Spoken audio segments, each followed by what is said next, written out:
Hello everyone, welcome back to my channel. तो आज हम स्टार्ट करने वाले हैं नाउन का पार्ट 3 जो कि केसेस ऑफ नाउन और नाउन केस। आइए सबसे पहले समझते हैं कि केस बेसिकली होता क्या है। Case is the position of a noun और प्रोनाउन इन द सेंटेंस, यानी किसी भी सेंटेंस में नाउन और प्रोनाउन को किस तरह से इस्तेमाल किया गया है उसे बोलते हैं हम उनका केस। क्या उनको as a subject of the sentence इस्तेमाल किया गया है, क्या उनको एज अ ऑब्जेक्ट इस्तेमाल किया गया है, यानी कि उनको किस फॉर्म में इस्तेमाल किया गया है उसे बोलते हैं हम केस। अब आते हैं अपने मेन टॉपिक जो कि cases of noun. Basically there are 4 cases of noun: nominative या subjective case, objective case, positive case and vocative case. Now let's discuss each one separately. पहला है नॉमिनेटिव या subjective case. When a noun is used as the subject of any sentence it is said to be in nominative case, यानी जब किसी noun को जुमले के subject के तौर पर इस्तेमाल किया जाए तो कहा जाएगा कि ये नाउन सब्जेक्टिव केस में है। सब्जेक्ट का मतलब कि जिस वर्ड के बारे में कुछ बोला जा रहा है या जो वर्ड जुमले में कोई काम कर रहा है। जैसे साबिर डिड द वर्क। अब इसमें जो सब्जेक्ट है साबिर है, क्योंकि साबिर कोई काम कर रहा है, और साबिर एक नाउन है और वो नाउन के सब्जेक्टिव केस में क्योंकि इसको as the subject of the sentence इस्तेमाल किया गया है। सेकंड एग्जांपल है honesty is the best policy.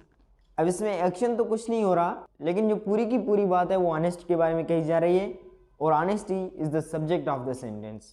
Subject है और ये नाउन है और वो नाउन के सब्जेक्टिव केस में है क्योंकि इसको as the subject of the sentence इस्तेमाल किया गया है। सेकंड है objective case. When a noun is used as the object of any sentence, it is said to be an objective case. यानी जब किसी नाउन को जुमले के ऑब्जेक्ट के तौर पर इस्तेमाल किया जाए तो कहा जाएगा कि ये नाउन ऑब्जेक्टिव केस में है। ऑब्जेक्ट मतलब कि जुमले का वो हिस्सा जिस पर वर्ब या एक्शन का कोई असर पड़े।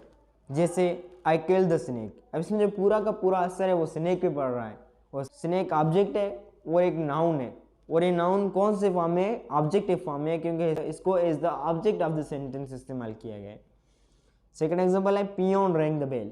अब इसमें जो पूरा का पूरा इफेक्ट है वो बेल पे पड़ रहा है, और बेल एक नाउन है और वो नाउन के ऑब्जेक्टिव केस में क्योंकि इसको as the object of the sentence इस्तेमाल किया गया है।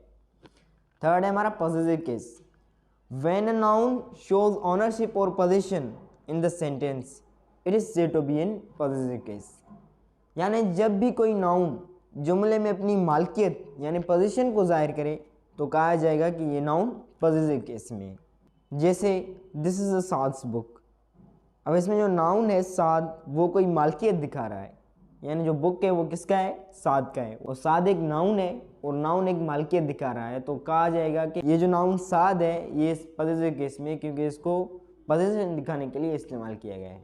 लास्ट है हमारा vocative case. When a noun is used to address or name a person, it is said to be in vocative case.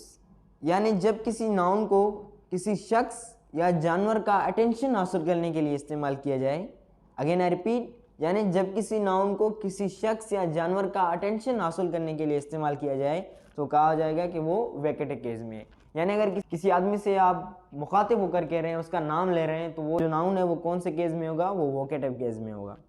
जैसे मे आई कम इन सर। अब इसमें जो नाउन सर है ये वोकेटिव केस में है क्योंकि इसको किसी शख्स की अटेंशन हासिल करने के लिए इस्तेमाल किया गया है। सेकंड है कम हेयर टॉम। अब इसमें जो नाउन टॉम है ये भी वोकेटिव केस में क्योंकि इसको टॉम की अटेंशन हासिल करने के लिए यूज़ किया गया है। आई होप कि ये नाउन के सारे केसेस आपको समझ आए होंगे। अगर आए तो वीडियो को लाइक, चैनल को सब्सक्राइब और वीडियो को अपने दोस्तों में ज़रूर शेयर करें ताकि वो भी इस चीज़ का अमल कर सकें। थैंक यू, अल्लाह हाफिज़। मिलते हैं नेक्स्ट वीडियो में।